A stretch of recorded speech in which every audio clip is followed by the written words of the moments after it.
Ibu, Bapak, Saudari, Saudara, rekan-rekan muda dan adik-adik sekalian, bertemu kembali dengan saya, Romo Tino SSCC, di dalam catatan Pesiarah. Seringkali kita bertanya, mengapa Allah yang adalah Tuhan kita Yesus Kristus rela memikul salib demi keselamatan manusia? Jawabannya ialah karena Allah tidak mau satupun dari kita celaka karena dosa. Kita diajak untuk berani menghadapi persoalan hidup kita, mencari solusinya, dan memikul tanggung jawab kita sebagai salib kita di dunia. Sebelum kita mendengarkan permenungan dari catatan Pesiarah, marilah kita membuat tanda kemenangan Kristus. Dalam nama Bapa dan Putera dan Roh Kudus. Amin. Allah Bapa yang Maha Kasih dan Penyayang, menurut rencana penyelamatan umat manusia, Engkau menghendaki Putramu yang terkasih menanggung derita dan wafat di salib. Semoga kami di dunia ini mengakui karyanya yang sungguh mulia, dan kami pun berani memikul salib kami di dunia ini, sehingga beban Putramu semakin diringankan ketika kami mau bertanggung jawab atas hidup kami. Demi Kristus pengantara kami. Amin. Ibu, Bapak, Saudari, Saudara, rekan-rekan muda dan adik-adik sekalian, selamat berpesta. Hari ini kita merayakan pesta salib suci, di mana di dalam peristiwa salib kita diingatkan akan karya penyelamatan Allah bagi kita umatnya. Di dalam bacaan yang pertama dari kitab Bilangan, kita diingatkan bahwa kita manusia seringkali ingkar janji, seringkali tidak bisa dipegang komitmennya, sebagaimana bangsa pilihan yang dikisahkan di dalam kitab Bilangan.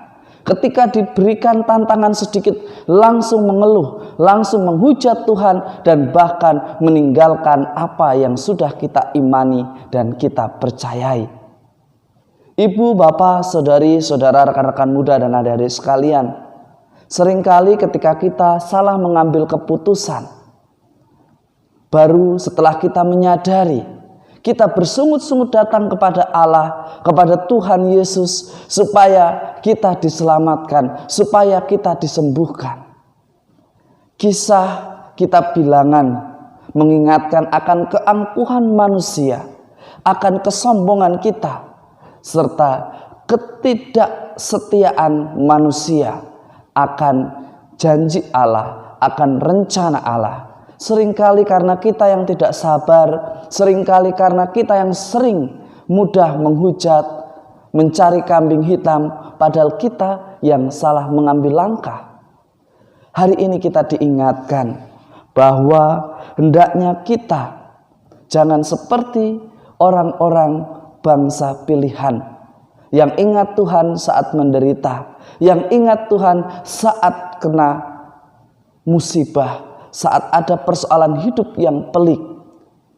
Kita diingatkan bahwa setiap saat kita diajak untuk berani menanggung dan memikul tanggung jawab kita.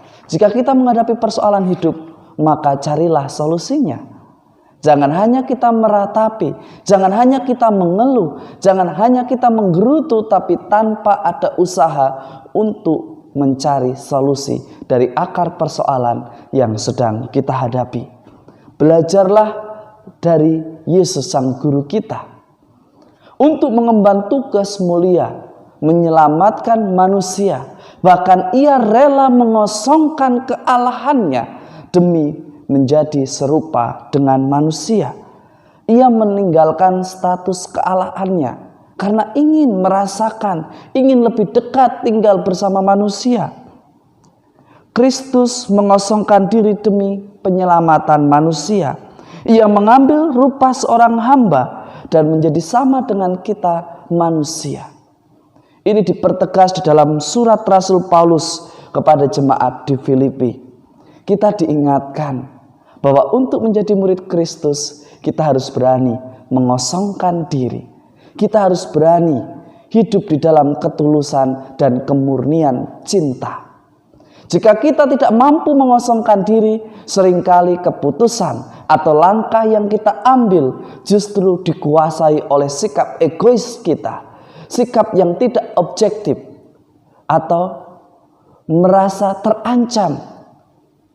Mari kita belajar dengan pengosongan diri, dengan menyangkal diri, kita dimampukan untuk memikul tanggung jawab yang diberikan oleh Allah di dalam persiaran hidup kita.